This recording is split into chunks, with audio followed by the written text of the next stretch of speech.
एक गांव में भोला नाम का एक गरीब व्यक्ति रहता था। वह खेत से मिट्टी निकालकर अपने ही गांव के व्यापारियों को बेच देता था। इसी तरह से उसका जीवन चल रहा था। एक दिन वह खेत में मिट्टी खोद रहा था, तभी उसकी नज़र अचानक एक चमकीले पत्थर पर पड़ी। वह पत्थर को देखकर आश्चर्य हो गया और सोचा कि इस मिट्टी के अंदर यह चमकीला पत्थर कैसे। वह उस पत्थर को हाथ में उठाकर देखता है। वह पत्थर इतना सुंदर चमकीला रहता है, भोला को यह बहुत पसंद आता है और वह उस पत्थर को गले में लॉकेट की तरह पहन लेता है और रोज़ की तरह मिट्टी बेचने निकल जाता है। जब वह मिट्टी बेचने के लिए जाते जाते गांव के ही एक फलों के व्यापारी के सामने से गुजरता है। तभी व्यापारी, अरे भोला रुको तो ज़रा, तुम्हारे गले में ये चमकीला पत्थर क्या है? तभी भोला कहता है, यह तो मुझे मिट्टी की खुदाई करते समय ज़मीन से मिला है। तभी व्यापारी कहता है, यह पत्थर मुझे बहुत पसंद आ रहा है, क्या तुम मुझे इसे बेचोगे? भोला कहता है, हाँ बेच दूंगा, परंतु इसके बदले तुम्हें मुझे फल देना होगा। और व्यापारी तैयार हो जाता है। इस तरह से व्यापारी 50 रुपए की कीमत के जितना फल भोला को देता है और बदले में भोला वह चमकीला पत्थर अपने गले से निकालकर उस व्यापारी को दे देता है। वह पत्थर इतना चमकीला, सुंदर और आकर्षक रहता है कि उस व्यापारी को वह पत्थर बहुत पसंद आता है। वह उसे अपने तराजू में इस पत्थर को लगा देता है। इस तरह से वह चमकीला पत्थर व्यापारी का हो जाता है। अगले ही दिन एक जौहरी टहलते हुए उसी दुकानदार के सामने आता है। वह तराजू में लगे पत्थर को देखकर समझ जाता है कि यह साधारण पत्थर नहीं बल्कि कीमती हीरा है।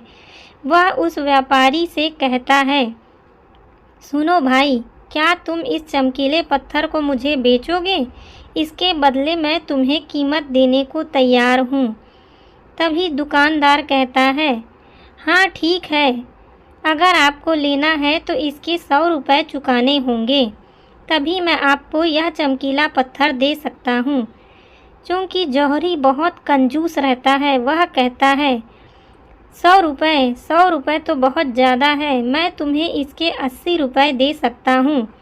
दुकानदार कहता है, नहीं भाई, 50 रुपये में तो मैंने यह पत्थर खरीदा है। मैं अगर इस पत्थर के 100 रुपये भी ना कमाऊँ तो मुझे कोई फ़ायदा नहीं होगा। 100 रुपये में लेना है तो बोलिए। तभी जौहरी सोचता है कि क्यों ना मैं कल फिर आके इस दुकानदार को कहूँ कि मुझे 80 रुपये में दे दे। हो सकता है यह कल 80 रुपये में मुझे यह पत्थर देने के लिए राज़ी हो जाए। इस तरह से जौहरी वहाँ से चला जाता है और उसी दिन उस गांव से एक दूसरा जौहरी अपनी कार से गुजरते रहता है।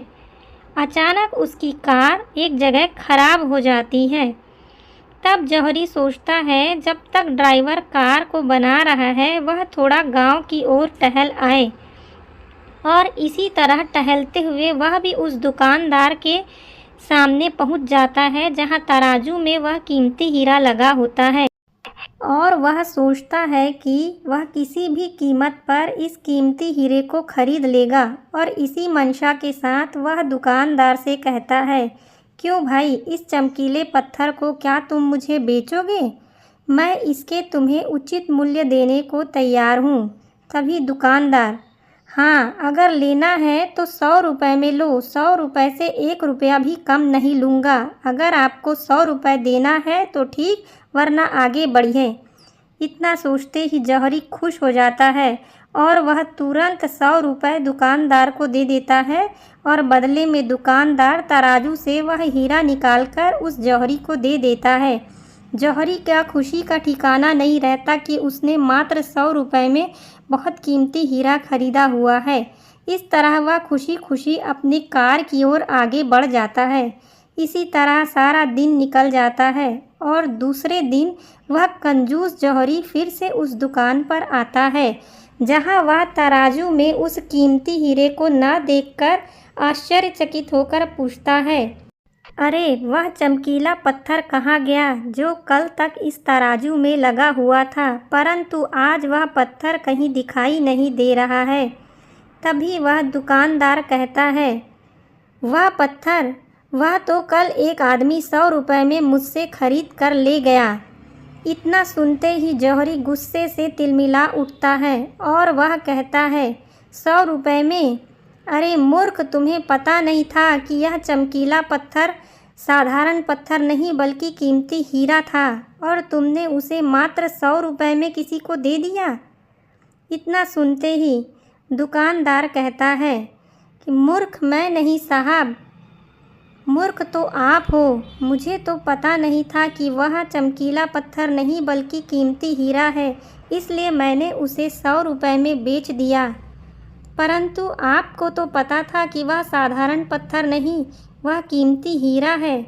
आपने मात्र 20 रुपये के लिए वह हीरा अपने हाथों से गंवा दिया।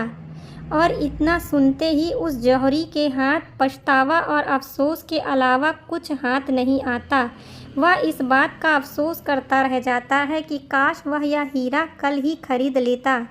इसी तरह हमारे जीवन में भी शुभ कार्य करने के लिए ऐसी कई अवसर आते हैं जिसे हम कल करेंगे, परसों करेंगे, अगले सप्ताह, अगले महीना या नए साल से शुरुआत करेंगे कर कर टालते रहते हैं, परंतु बाद में हमें पछतावा और अफसोस के अलावा कुछ भी हाथ नहीं लगता।